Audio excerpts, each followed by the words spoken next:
Vaccination വിവാദങ്ങൾക്കിടെ Covid vaccine സർട്ടിഫിക്കറ്റിൽ നിന്ന് പ്രധാനമന്ത്രി നരേന്ദ്രമോദിയുടെ ചിത്രം നീക്കം ചെയ്തു. ഒത്തൊരുമിച്ച് ഇന്ത്യ കോവിഡിനെ പരാജയപ്പെടുത്തുമെന്ന പ്രധാനമന്ത്രിയുടെ വാക്കുകൾ മാത്രമാണ് ഇപ്പോൾ കോവിഡ് സർട്ടിഫിക്കറ്റിലുള്ളത്.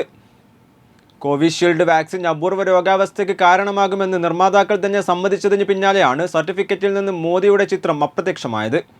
മോദിയുടെ ചിത്രം ഒഴിവാക്കിയത് വലിയ ചർച്ചയായതോടെ പ്രതികരണവുമായി ആരോഗ്യ മന്ത്രാലയം രംഗത്തെത്തി. ലോക്സഭാ തിരഞ്ഞെടുപ്പിന്റെ പെരുമാറ്റച്ചട്ടത്തിന്റെ ഭാഗമായാണ് മോദിയുടെ ചിത്രം ഒഴിവാക്കിയതെന്നാണ് ഉദ്യോഗസ്ഥർ പറയുന്നത്. ഇത് ആദ്യമായല്ല മോദിയുടെ ചിത്രം കോവിഡ് സർട്ടിഫിക്കറ്റിൽ നിന്ന് ഒഴിവാക്കുന്നത്. 2022 ഇലക്ഷൻ കമ്മീഷന്റെ നിർദ്ദേശപ്രകാരം 5 സംസ്ഥാനങ്ങളിലെ വാക്സിൻ സർട്ടിഫിക്കറ്റുകളിൽ നിന്ന് മോദി ചിത്രം നീക്കിയിരുന്നു. കോവിഷീൽഡ് വാക്സിൻ വളരെ ചുരുക്കം പേരിൽ ഗുരുതര പാർശ്വഫലത്തിന് കാരണമാകുമെന്നാണ് ആസ്ട്രസെനക്ക സമ്മതിച്ചത്.